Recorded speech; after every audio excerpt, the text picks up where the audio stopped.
Hi guys, welcome to another Food for Thought. I'm Gordon. Today I'm going to be skinning the deer that I got yesterday. Got not far away from here, on a friend's farm. Anyway, so it's nice and cold in here just now. It was -4 degrees Celsius last night, which I'll have to go and have a look and see what temperatures that is for your south of the border, in the United States. So I'm up in Canada. But during the day it's supposed to get up to about 8 degrees, so it'll warm up a little bit in here, but it's well insulated, this garage, so it should still be okay to leave her out. I'll have to check the temperature later on. And then once again, freezing tonight, so I'm going to let her hang last night. I'm going to probably let her again hang tomorrow and then process her down, and then tomorrow will be a full day processing the meat into bags, roasts, grinding and all that sort of stuff tomorrow. Anyway, before I get started, and this is not going to be a how-to video because there's better videos online by experienced guy. This is on the second deer I've ever had, so this is not a video on how to do the deer. I'm basically going to go through the knives that I'm going to use. One I'm definitely testing out, which is this one. This is the Hunt Shield Skinner. I got this at Canadian Tire for $30. It was half price. So I thought, right, okay, what the hell, for $30, give it a try. But some of the reviews online, people are saying it doesn't keep its edge. But anybody that has skinned a deer, as soon as you start cutting hair, it blunts its edge. So carbon steel, it should sharpen up, no problem at all. So I want to see, like, is it a big issue, or is it just some people just can't sharpen knives? Then that's an issue. So anyway, that's that one. Another one I like using, you can see there's a tiny little point on it, ball on the end of it. This is a Mora. I can't remember I'm not that big into the suffixes of Mora, blah blah blah blah, whatever. Just a little, it's not a skinning knife as such, but for me as a beginner, it's great being out in the field with this, for basically field dressing, so zipping her up the middle to take all the innards out, so you don't poke into the stomach, because obviously that's one of the worst things you could ever do. So as a beginner, that's fantastic, but I also like doing it this, because once again it gets between the flesh and the skin and zips up there to be able to skin it down, so there's no digging into the flesh. Other knives I like, will be using over the period of today and tomorrow. Little Ka-Bar skeleton knife, nice little skinner, but it's a nice knife for delicate cutting into certain sections. Anyway, I like that knife. Boning knife, this is a Henkel, a nice strong knife, full tang, etc, etc. Need a nice strong knife for doing the boning. My other Mora, this will light my fire, but they're razor sharp, so the main thing was with any kind of processing, razor sharp knives, massive thing for anybody. Steel, obviously, but for now straightening your edge. Many people think that it's for putting an edge back on it. It doesn't. A steel straightens an edge. If it's razor sharp knife, the edge will bend over slightly both ways, very very slightly. Then it feels like it's dull. And that's when you run it over there, and it straightens these back up again, and then it feels like it's razor sharp. But it's not. This is not a sharpening tool. This is just straightening it out.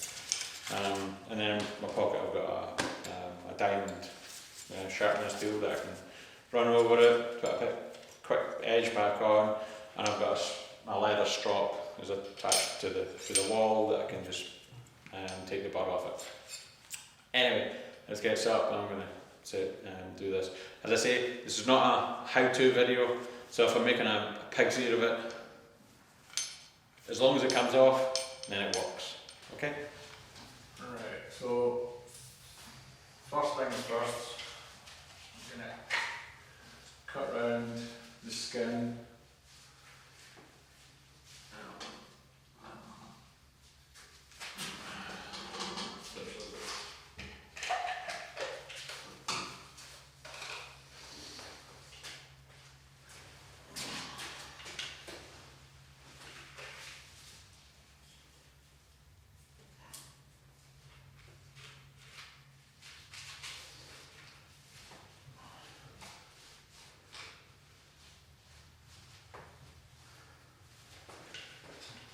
Take a knife, this knife.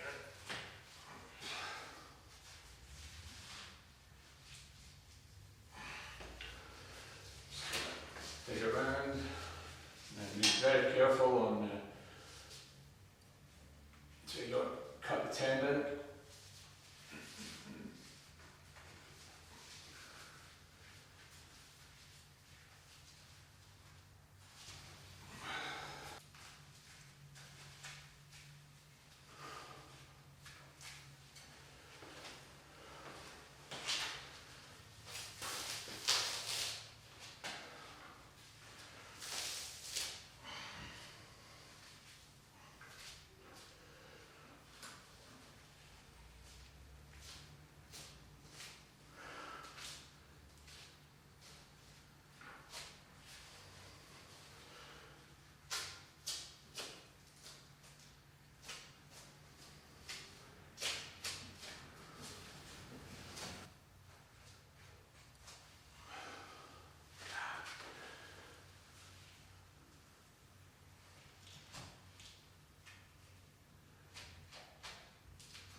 Right, so I've got through that. For me, that's the hardest part. I always worry about this part, that I don't want to cut the tendons. You'll see some guys go right round, done, then they're not worried about it because they're experienced, they know how far to cut, etc. But that tendon there, if I cut that, the whole lot comes crashing down. So I don't want that. So anyway, so now you just start pulling it back.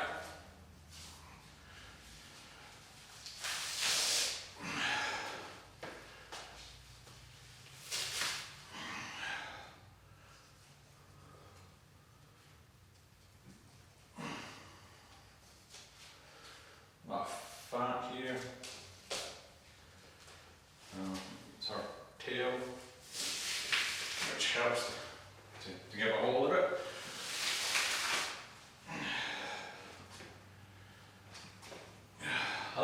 Let me reposition this because this isn't.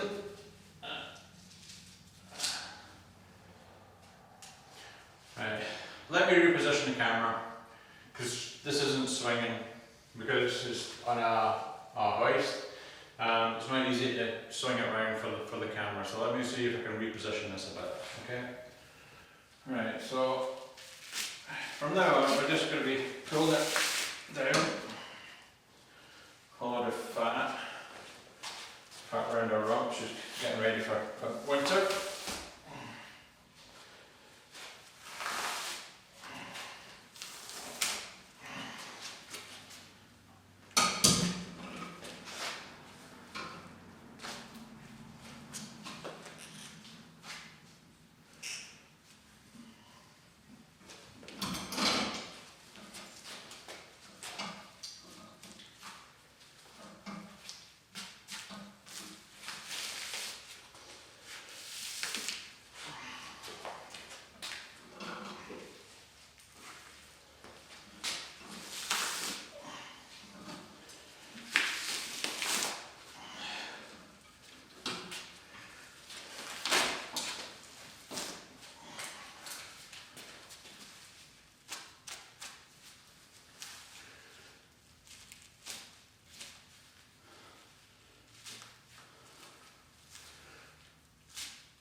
Well, not the nicest of jobs.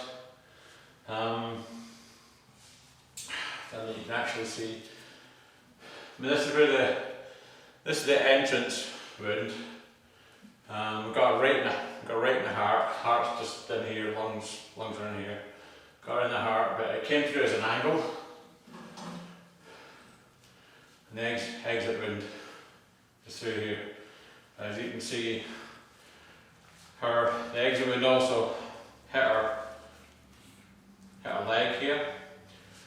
Because obviously the position of where she was. Anyway, so I've lost a bit of meat there. This will be able to trim off. It's not as bad as I at first expected. It looks worse than it is. The blood cleaned away. Anyway, I'll end up turning this down because it wasn't a very good video. But this is as I say, it's my only second time I've ever done it. I might do a little video on cutting bits up tomorrow. Who knows?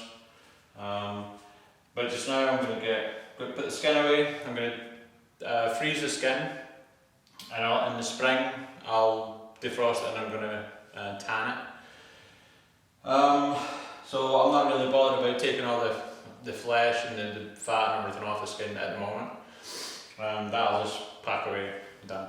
So anyway guys, that was my main thing was wanting to try to use this knife as a skinning knife, and it worked beautifully. It's a little bit big. I wish it was a bit smaller, but because I don't want to be getting anyway. That's my only thing. I could have done with it being a little bit smaller for me. I've got big hands, but the blade could have done with just so you can more delicate as far as I'm concerned. But it does the job, and it's still sharp. So I don't know where the issue was when other people were using it. Because once you've gone through the first section, you're not really cutting hair after that. Not many times you're actually getting into the hair. You're getting in between the skin and the meat. So I don't know why they're complaining about that. Anyway, Hunt Shield knife is a nice knife, Canadian Tire, $30. For that price you cannot go wrong.